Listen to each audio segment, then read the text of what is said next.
Shwmae pawb, hello everybody, I'm Isabel and welcome to my wild Welsh garden. This video was something that I filmed a couple of weeks ago now really. It was on and around the 5th of August because it was the end of the big butterfly count, and I didn't publish it because, you know, life kind of got in the way and stuff happens, but I thought you might be interested in what was going on then. So if you've been watching my videos for a while, I'm sure you'll have identified that there's a kind of common theme. If you're having a garden that's primarily for wildlife, if you're having a wild garden, when do you intervene and when do you let nature do her own thing?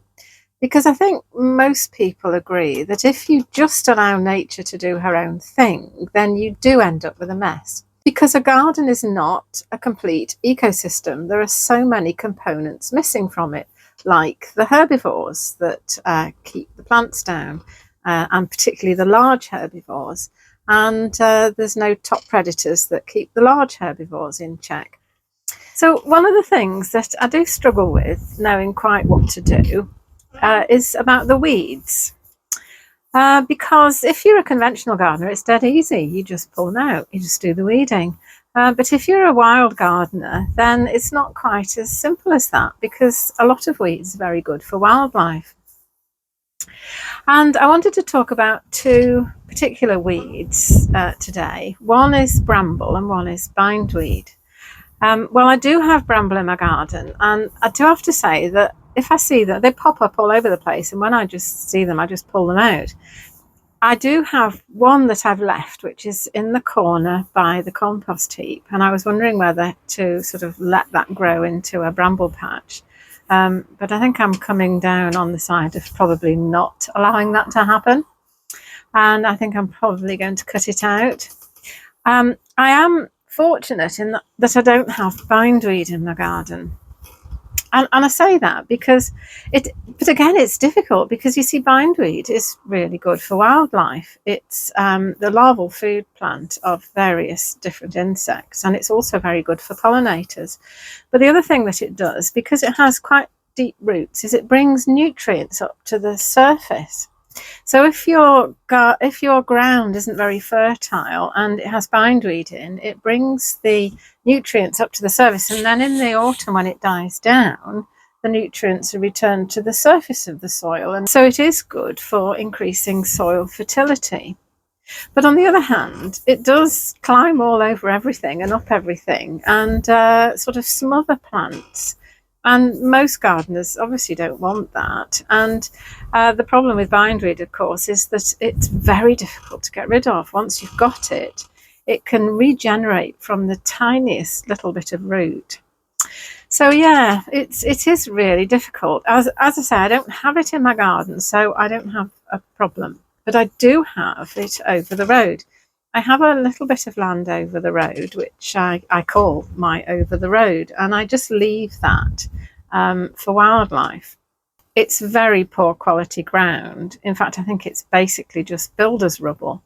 So the bindweed actually is really useful over there because it helps bring nutrients into the ground, which is what I want.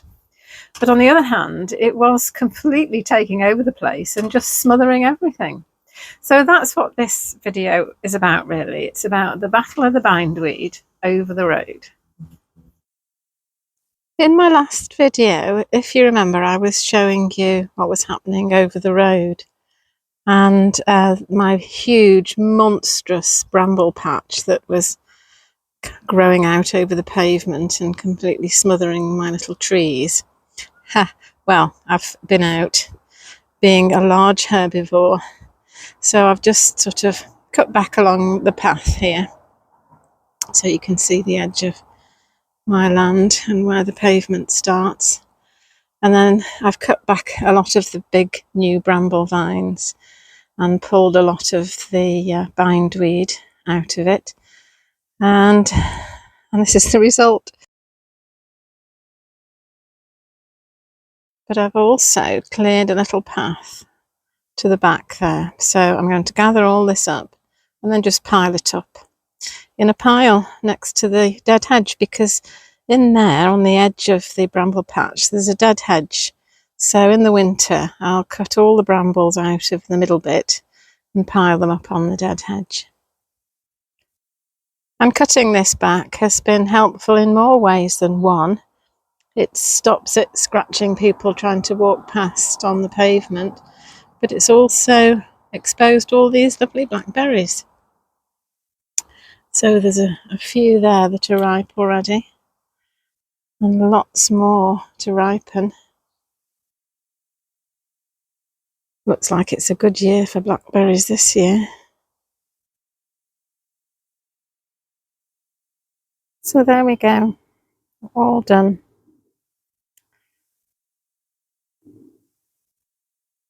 So I've excavated the no weed killer sign, because you can't really have a sign saying no weed killer that you can't actually see because it's covered in weeds.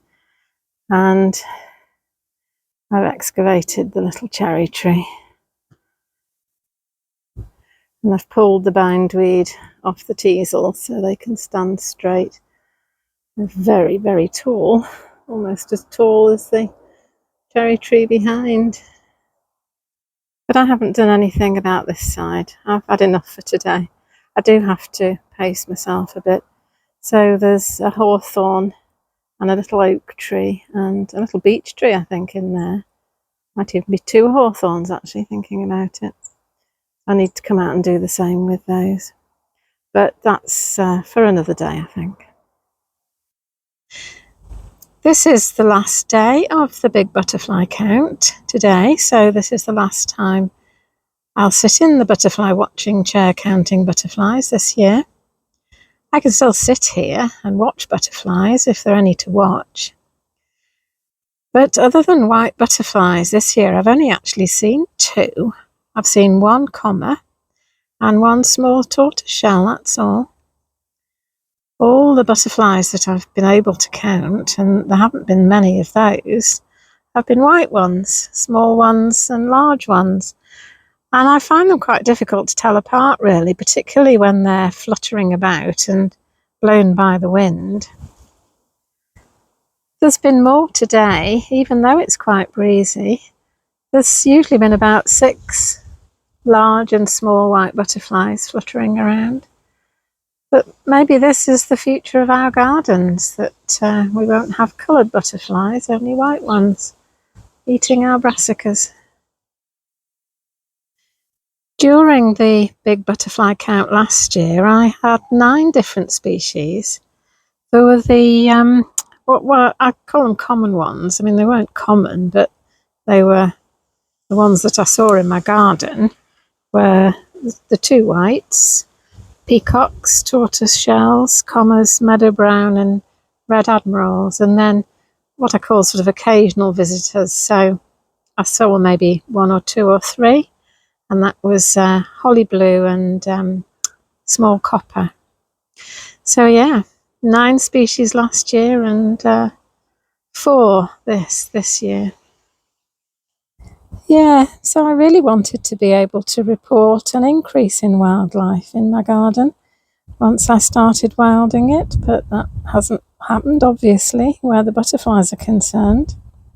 And from what the organisations like Butterfly Conservation and Bug Life say, it's because the populations are so low that there's kind of no resilience in them. So they're very kind of vulnerable to fluctuations in weather conditions that have a bad effect on them. So when there's a very wet winter followed by a cold, wet spring, then the butterflies really struggle. But on a happier note, I've been counting pollinators on this lavender, and I counted 17. There were bumblebees, honeybees, hoverflies and other flies, and that's pretty much the same as I had last year.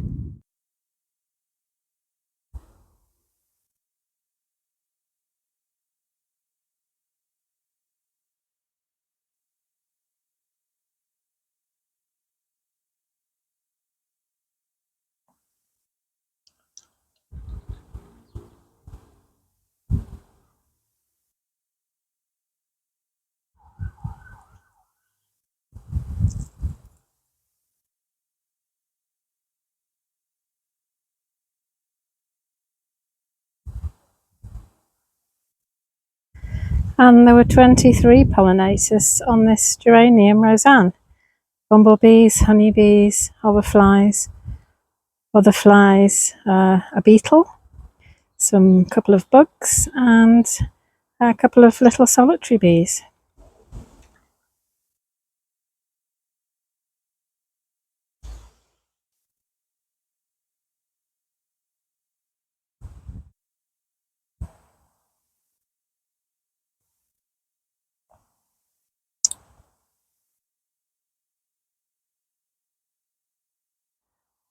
But interestingly, on the buddleia, only one, which was a bumblebee. There's actually two there at the moment, and that one spike. But when I was doing the count, there was only one.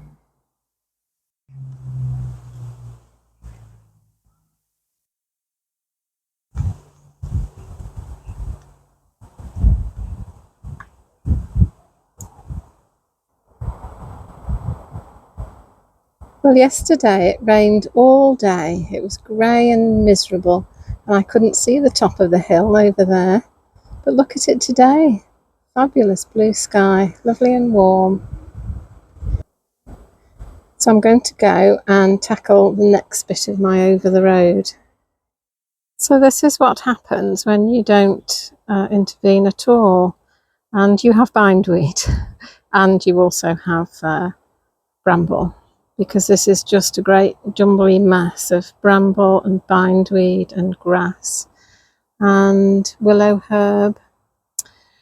And if it was anywhere else, I would leave it. But there's a hawthorn in there.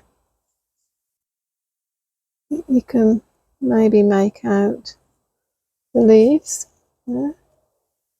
So there's a little hawthorn tree there, and there's an oak tree just there that the bindweed is climbing up, and there's another hawthorn here which the bindweed is climbing up. So I'm going to come and pull it off the trees. Oh, I've just seen, yes, there's also another little oak tree down there. The bindweed's climbing up that as well. So yes, it doesn't do the trees any good, because it actually pulls them over when they're only little. And there's a little tree down there that actually looks like a copper beech, and something that could be a hazel.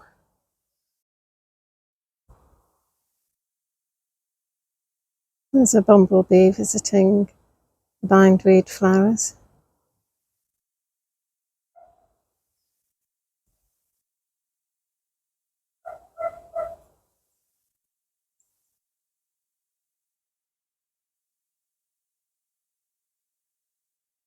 I'm not sure whether that's a large white or a small white butterfly. A little solitary bee.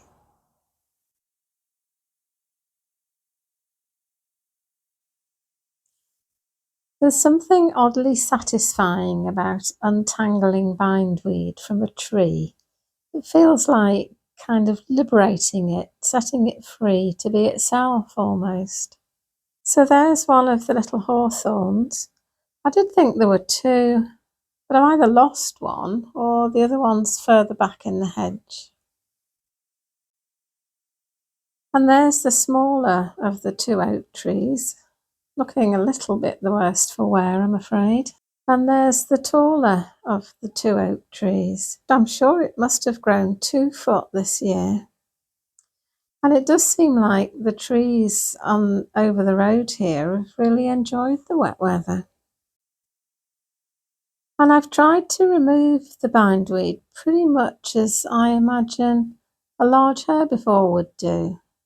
I've not removed it all, and I've not been too tidy about it. And I've also done quite a bit of trampling of the grass around the place. And there is the little copper beech tree with the hazel next to it, and some willow that I excavated from underneath the bindweed that I'd completely forgotten that I'd planted. So that was a nice surprise. And all the bindweed that I've pulled off, I've just piled up and left on the ground, because it will all provide habitat for creatures. So, thanks for joining me again in my wild Welsh garden. Thanks for watching the video. Please like the video and subscribe to the channel if you haven't already. And I'll see you in the next video. Bye! Hwyl fawr!